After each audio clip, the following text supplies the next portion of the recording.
देखिए, जो धर्म पहले से ही कमज़ोर है, जिसकी बुनियाद कमज़ोर है, उसको आप लाख मजबूत करना चाहेंगे। कोई व्यक्ति में अगर बीमारी लगी हुई है और बीमारी कोई पकड़ नहीं पा रहा है और उसको विटामिन दे रहा है, उसको प्रोटीन दे रहा है, उसको कार्बोहाइड्रेट दे रहा है, उसको कैल्शियम दे रहा है, भैया उसको सेहत नहीं बनेगी। पहले बीमारी पकड़नी है। हिंदू धर्म में बीमारी ये रही कि शुरू से वर्ण व्यवस्था पर बहुत ज़्यादा जोर दिया गया और वर्ण व्यवस्था का महत्व इतना ज़्यादा था कि साहब जो चौथे वर्ण के लोग थे, जिन्हें शूद्र की संज्ञा दी गई, हमारी तरफ से, आपकी तरफ से नहीं दी गई, धार्मिक पुस्तकों में इसका जिक्र किया गया। तो सर चौथे वर्ण में भी नहीं आते दलित तो मैं कह रहा हूँ ना, तो जो शूद्रों की श्रेणी में जो भी आए तो उसमें इन्होंने टचेबल और अनटचेबल कर दिया, सछूत और अछूत। अछूतों के साथ जो व्यवहार, सामाजिक व्यवहार हुआ पिछले दिनों और आज जो हो रहा, सबसे बड़ी बात यह है कि वर्ण व्यवस्था की जड़ कितनी मजबूत है कि लोकतांत्रिक भारत में संवैधानिक व्यवस्था होने के बावजूद आज भी यदि जाति के नाम पर किसी को अगर मारा पीटा जाए, जाति के नाम पर किसी को पानी पीने से रोका जाए, जाति के नाम पर किसी को घोड़े पर चढ़ने से रोका जाए शादी में, जाति के नाम पर मोच रखने पर अगर मार दिया जाए, तो स्वाभाविक है कि उस धर्म, उस व्यवस्था का लोग विरोध करेंगे ही।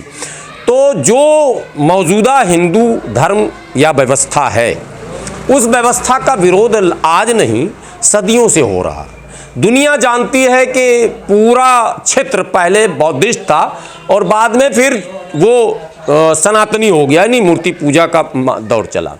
भारत स्वभाव से ही प्रकृति का पूजा करने वाला था और यहाँ पूजा पद्धति चलती थी। इस्लाम आया, फिर बौद्धिज्म तो मिट गया था, बौद्धिज्म को तो वाज़ाब्ता मिटाया गया, उसका अपना एक इतिहास है कैसे मिटाया गया। लेकिन इस्लाम आया तो इस्लाम को ये मिटा नहीं पाए, रोक भी नहीं पाए और इस्लाम तेज़ी से पूरे भारत में फैल गया। लोग आरोप लगाते हैं तलवार के दम पर और शासन सत्ता के दम पर। शासन सत्ता था ही नहीं है। 7वीं सदी में इस्लाम भारत में आ गया और चेरमल जो केरल में है, चेरमल के राजा ने स्वयं जो उसका अपने उसकी जगह जो थी वो मस्जिद के लिए दे दिया। उस समय तो कोई शासन नहीं था, शासन तो चेरामल का था।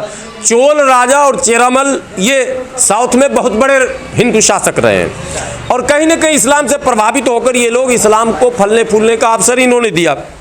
तब शासन व्यवस्था नहीं थी। बाद में सिंध प्रांत पे जो है हमला होता है और वहाँ से ये कहा जाता है कि एक व्यवस्था बनती है इस्लाम की, मोहम्मद बिन कासिम के नाम से जोड़कर बताया जाता है। हालांकि उसका भी जब इतिहास सही ढंग से अगर आप पढ़ेंगे तो मोहम्मद बिन कासिम ने भी कोई धर्म युद्ध नहीं किया था। वो एक प्रसंग है जिसमें ऐसी घटना घटी कि मोहम्मद बिन कासिम को आना पड़ा और उस शासन सत्ता को झुकाना और ख़त्म करना पड़ा। बाद के दिनों में अब कहा जाता है कि मुग़ल आए या तुगलक, ऐबक, खिलजी, बलबन जो भी आए, जब आप बारीकी से इनके इतिहास को पढ़ेंगे तो इनके आने के बाद इस्लाम बढ़ा नहीं है। इस्लाम स्टेबल हो गया था, स्थिर हो गया था, रुक गया था। और इस्लाम में जो बुराइयां हैं जिनका विरोध इस्लाम स्वयं कर रहा था, और वो बुराइयां जो मनुवादी व्यवस्था को बल प्रदान करती है, ऐसी बुराइयों का इस्लाम ने विरोध किया और यही कारण तक लोग इस्लाम की तरफ गए थे। वो व्यवस्थाओं को इन्हीं मुगल शासन काल में इस्लाम के अंदर जोड़ दिया गया। यानी वो मनुवादी उत्सव या त्यौहार या वो रीति रिवाज जिसका इस्लाम ने जमकर विरोध किया था, और उन रीति रिवाजों और उन तीज त्योहारों और उन उत्सवों से मनुवाद की झलक आती है, तो इस्लाम ने इसका विरोध किया था। लेकिन इन शासकों के द्वारा, यानी कथित तौर पर मुस्लिम कहे जाने वाले इन मुगलों के द्वारा इन रीतियों को छोप दिया। जैसे मुहर्रम हमारे यहाँ जो ताजिया मनाते हैं, ताजिया क्या चीज़ है? आप मिट्टी की मूर्ति बनाते हैं तो मूर्ति पूजा का विरोध कर रहे हैं साहब, लेकिन ताजिया भी तो आप मूर्ति आपकी, आप उसको लकड़ से बनाएं, पक्कर से बनाएं, छक्कर से बनाएं या कपड़े से बनाएं, आकार देते हैं ना, आकार का ही तो विरोध कर रहा है इस्लाम। अगर आकार इस धरती पर होता है, इस्लाम में इसकी अनुमति होती, तो सबसे पहले हमारे नबी मोहम्मद सल्लल्लाहु अलैहि वसल्लम की तस्वीर होती, रोज हम उसको चूमा करते, अगरबत्ती जलाया करते। इस्लाम ने इसका विरोध किया। तो फिर ये ताजिया किसने लाया, कब आ गया, आपको पता है?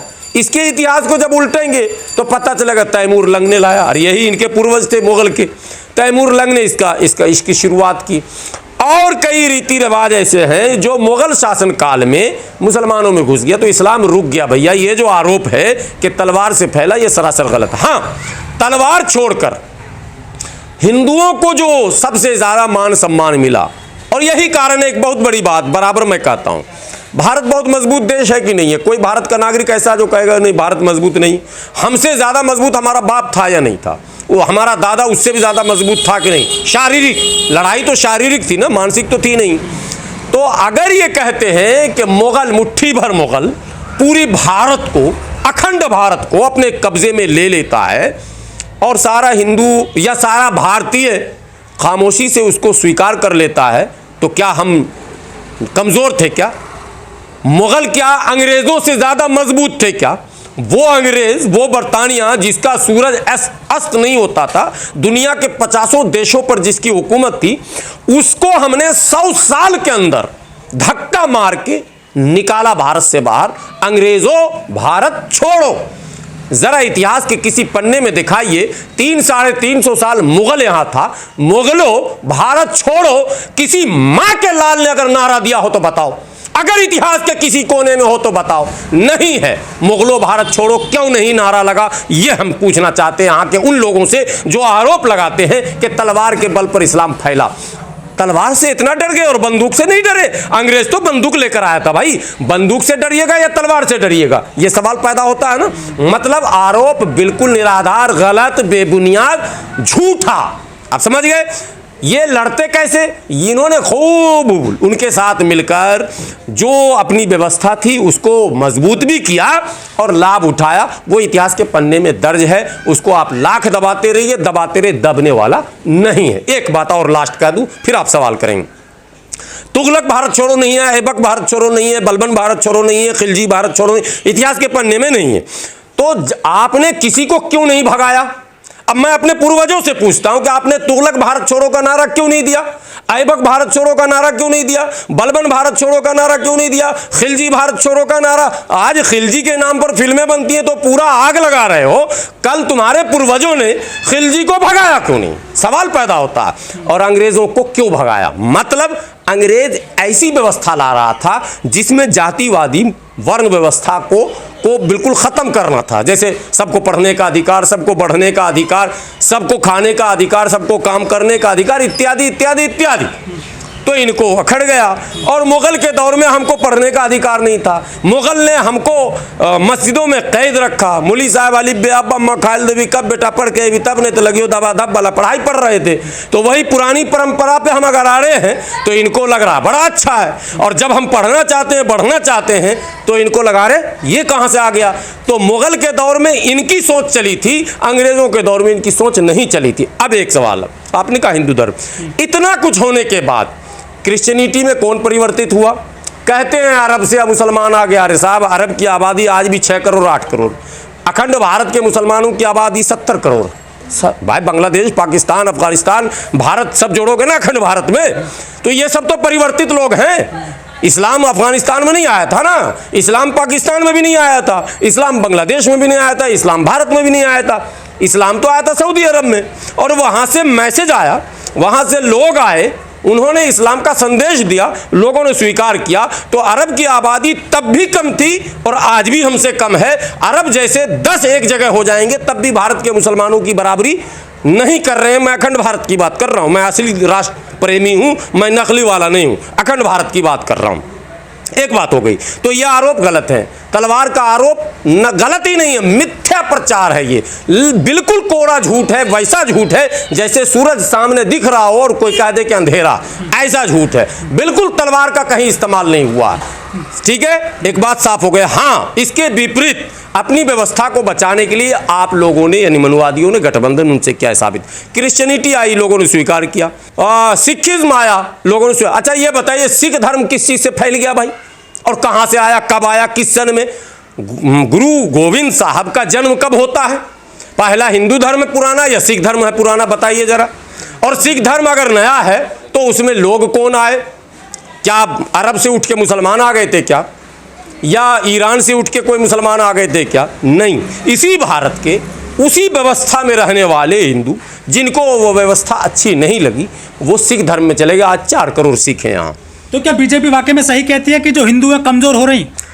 भाई ये व्यवस्था ही कमजोर होगी ना। हिंदू धर्म कमजोर हो रहा है। धर्म कौन सा है? व्यवस्था है। धर्म तो इस्लाम है, धर्म तो बौद्धिज्म है, धर्म तो सनातन धर्म तो है सर। अरे सनातन कौन सा सनातन धर्म है?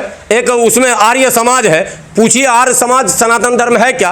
आर्य समाज मूर्ति नहीं पूछता, सनातन धर्म मूर्ति पूछता। आर्य समाज वाले भी हिंदू हैं, सनातन धर्म वाले भी हिंदू। तो पहले तो हिंदू की व्याख्या कर लीजिए ना। भारत के सुप्रीम कोर्ट का 2 ऑर्डर है जिसमें उसने कहा कि हिंदू कोई धर्म नहीं है, ये एक व्यवस्था है। और जिस व्यवस्था की बुनियाद वर्ण पर और उसमें वर्ण में अछूत और उसके साथ दुर्व्यवहार हो, वहां कितने लोग टिकेंगे साहब? आपको एक बात और बता दूं, आप मोहन भागवत जी के इस बयान को बार बार कह रहे हैं कि हिंदू धर्म कमजोर हो रहा। मोहन भागवत जी ने यह भी कहा है कि जो हिंदू धर्म में जाति व्यवस्था उसको अब समाप्त कर देना चाहिए, समय आ गया। इसी दुर्गा पूजा के बखान में उन्होंने कहा है, जो विजयदशमी पे हर साल वो देते हैं। तो अब तो उनको समझ में बात आई ना भाई। लेकिन ये तब आई जब इस्लाम पर तो आरोप लगाया तलवार का, क्रिश्चियनिटी पर आरोप लगाया कि वो ब्रिटेन की महारानी का जो मलका विक्टोरिया का दम था, उस दम की बुनियाद पे लोग चले गए। लेकिन अब जो दोबारा बौद्धिज्म की तरफ लोग जाने लगे तो इनके होश उड़े। हो ये मामला में मेरी व्यवस्था में लगता कोई रुकेगा नहीं, या तो इधर जाएगा या तो इधर जाएगा या तो इधर जाएगा, यहाँ कोई नहीं रुकेगा। तो इन्होंने 2 बातें की। मुसलमान को कहते हैं इससे हमको खतरा है, और बौद्धिज्म को कहते हैं तुम जाति की वजह से जा रहे हो। जाने की कोई जरूरत नहीं, हम खत्म कर देंगे जाति व्यवस्था। तो साहब आप जाति व्यवस्था खत्म कर दीजिए और समानता ला दीजिए। यही तो बौद्धिज्म कहता है, यही तो इस्लाम कहता है, यही तो क्रिश्चियनिटी कहती है। सारे धर्म तो समानता की बात करते हैं, आप भी समानता की बात कीजिए, दैट्स ऑल। तो इसीलिए धर्म कमजोर हो रहा है हिंदुओं का? नहीं, इसीलिए किसीलिए सारे लोग समझदार लोग समझ रहे हैं उसको, इसीलिए बोलिए या किसी लिए बोलिए या जिसी लिए बोलिए। वो व्यवस्था जिसमें लोगों में भेदभाव, ऊंच नीच, छोटा बड़ा, अगड़ा पिछड़ा और जाति के आधार पर मार पीट, जाति के आधार पर मोच नहीं रखने देंगे, जाति के आधार पर पानी पीने नहीं देंगे, जाति के आधार पर घड़ा नहीं छूने देंगे, कुआं नहीं छूने देंगे, नल नहीं छूने देंगे। तो भैया उस व्यवस्था में आज के स्वतंत्र भारत में कौन रुकने वाला है? आप बताइए, कोई नहीं रुक सकता। जिसको जहां जगह मिल रही है, स्पेस मिल रहा, भाग रहा। किसी को बौद्धिज्म मिल रहा, वहां चला जा रहा। जिसको जहां सुकून मिल रहा वहां लोग जा रहे हैं। और यह सिलसिला तब तक नहीं रुकेगा जब तक के इस व्यवस्था में परिवर्तन और बदलाव नहीं आए। मोहन भागवत जी एक इमाम साहब के यहाँ गए अपने राष्ट्रपुत्र के यहाँ। वो राष्ट्रपुत्र हैं, उन्होंने जाते के साथ राष्ट्रपिता कहा इनको। तो पिता अपने पुत्र के पास ही जा सकता है। हाँ, आदरणीय प्रधानमंत्री जी ने पसमानदाओं से भारतीय जनता पार्टी के लोगों को करीब आने का आह्वान किया है, और कुछ हमारे पसमानदा फुदकने भी लगे हैं कि अब तो मोदी जी ने कह दिया तो बस अब बेड़ा पार हो गया। तो गले को नहीं लगा रहे हैं सर ये बीजेपी के नेता? यही तो सवाल पैदा होता है कि पसमानदा मुसलमानों को भी कहाँ गले लगा रहे हैं वो। ये तो पॉलिटिकल एजेंडा है, ये तो एक शगुफा है जिससे मुसलमानों में जो एक वोट पॉलिटिक्स मुसलमानों की थी ना। आप लोग को भी बताया जाता होगा कि मुसलमानों में एक सिस्टम था, भाजपा हराने के लिए यूनाइट होकर वोट करते थे। तो एक पॉलिसी बनी कि यूनाइट होकर वोट ना हो, इसके लिए पसमानदा का एक शगुफा छोड़ा जाए। ये सामने आप देख रहे हैं, ये लड़ाई हमारी 341, ठीक है। तो भारतीय जनता पार्टी में अगर ईमानदारी है तो 341 पर धार्मिक प्रतिबंध है। यही भाजपा कहती है धर्म के आधार पर आरक्षण नहीं होना चाहिए, विरोध करती है भाजपा। लेकिन धर्म के आधार पर आरक्षण है और उसके समर्थन का रास्ता ढूंढती है। अभी लखनऊ में कार्यक्रम था इनका बहुत बड़ा, विश्व हिंदू परिषद का, और उसमें साफ शब्दों में कहा गया कि बाहरी धर्म, यानी जो धर्म भारत में पैदा नहीं हुआ, जिसकी उत्पत्ति भारत में नहीं हुई, यानी मुस्लिम और ईसाई, ठीक है, इनको किसी भी कीमत पर हम आरक्षण का लाभ नहीं देंगे। ये बाहरी धर्म हो गया अब। और अंदरूनी धर्म जो है, यानी अंदर जो भारत में जन्म लिया, सिख, बौद्ध और हिंदू, ये भारत में जन्म लिया, और जैन, तो इसलिए उनको आरक्षण मिलेगा। तो ये नए शगुफे छोड़े गए। संविधान कहता है बाहरी अंदरूनी, कहां से आ गया जी? धर्म बाहरी है ना, ठीक है, हम बाहरी नहीं है ना भाई, हम तो तुम्हारे ही समाज के मारे हैं ना। तुमने हमें हाशिए पर ढकेला, इस्लाम ने कहा कि ऐसे जियोगे तो हाशिए पर रहोगे, ऐसे जियो, तो हम लोग वहाँ चले गए। आज भी लोग जा रहे हैं, बौद्ध धर्म में जा रहे हैं, ईसाइयत में जा रहे हैं, मुसलमान में इसलिए नहीं जा रहे हैं, इस्लाम धर्म में, कि बेचारे के पास कुछ माल है ही नहीं। आरोप दुनिया भर का लगता है, पैसा किसी के पास है ही नहीं। टीवी पर देखेंगे तो लगेगा पूरे भारत का पैसा मुसलमान के पास है। हम लोग मुसलमानों में घूमते हैं, एक कार्यक्रम के लिए किसी को कहते हैं इधर पानी खाने की व्यवस्था कर दो, किसी के पास पैसे ही नहीं है। महीनों से सोच रहे हैं कार्यक्रम करा, कार्यक्रम नहीं हो पा रहा, तो पैसे तो है ही नहीं, तो कौन आएगा इस धर्म में। ठीक है, कुछ हमारे यहाँ मनुवादी व्यवस्था भी घुस गई है, तो लोग जब गौर करते हैं, जैसे बाबा साहब ने कहा इस्लाम में भी जातिवाद है, इसलिए मैं इस्लाम में नहीं जा रहा हूँ, क्योंकि हम जाति विहीन समाज की परिकल्पना करते हैं। बाबा साहब का सपना था ना जाति विहीन समाज, हालांकि वो अभी भी संभव नहीं हुआ, बौद्धिस्टों में भी संभव नहीं हो पाया, लेकिन कोशिश प्रयत्न प्रयास चल रहा है। और मुसलमानों में भी हम जैसे लोग इस प्रयास में लगे हैं कि जाति विहीन व्यवस्था होनी ही चाहिए। लोकतांत्रिक व्यवस्था को मजबूत करने की बात करते हैं, संवैधानिक व्यवस्था को मजबूत करने की बात करते हैं। बौद्धिस्ट आ गए सर अब। अरे यहाँ आपको मैं बता रहा हूँ, सुप्रीम कोर्ट का हवाला देकर अयोध्या में बाबरी मस्जिद हमसे ले ली गई, सुप्रीम कोर्ट का आदेश आ गया ना, हम लोग ले दिए।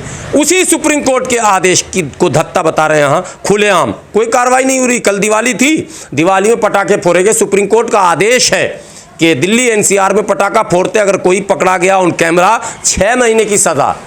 और यहाँ भाजपा के बड़े बड़े दिग्गज नेता और वो नेता जो 50 PIL इस्लाम और मुसलमान के खिलाफ सुप्रीम कोर्ट में गए, अश्विनी उपाध्याय एक इनके नेता हैं, वकील हैं सुप्रीम कोर्ट के, 50 PIL दाखिल किए हुए मुसलमानों और इस्लाम के खिलाफ। वो आदमी भाई किस मुंह से तुम सुप्रीम कोर्ट में गए PIL दाखिल करने? तुम तो खुद सड़क पर खड़े होकर जानते हो क्या ट्वीट किया, ट्वीट देखो हिम्मत, पटाखा बच्चों से फरवाया और लिखा कि साहब का तो हुक्म था, ट्वीट पर लिखा है साहब का तो हुक्म था, लेकिन बच्चों ने कहा अयोध्या की तरह इंद्रप्रस्थ भी बनाना है, इसलिए पटाखा फोड़ना जरूरी है। अब समझ गए बात? तो ये हो रहा है इस देश में, इसको समझना है। व्यवस्था असल में ये किसी बड़े फिलोसफर ने कहा था कि कानून वो मकड़ी का जाला है जिसमें कोई कीड़ा मकोड़ा जो है वो छोटे मोटे वही फंसते हैं, बड़े निकल जाते हैं। अश्विनी उपाध्याय को दिल्ली पुलिस हाथ नहीं डालेगी। गुलाम सरवर से अगर उससे भी 100% छोटी गलती भी होती ना, अब तक तो 10-20 लाठी मार के मेरा हड्डी पंजी तोड़ दिया होता पुलिस। क्या कीजिएगा, रहना है। यही व्यवस्था बदलने की लड़ाई हो रही है, जो ये सब ड्रामे हो रहे हैं, बौद्धिज्म में जा रहे हैं, फलाम जा रहे हैं, ये लड़ाई है, आगाज है। और जब तक लोग इस लड़ाई को नहीं लड़ेंगे तो ये व्यवस्था बचा भी नहीं पाएंगे।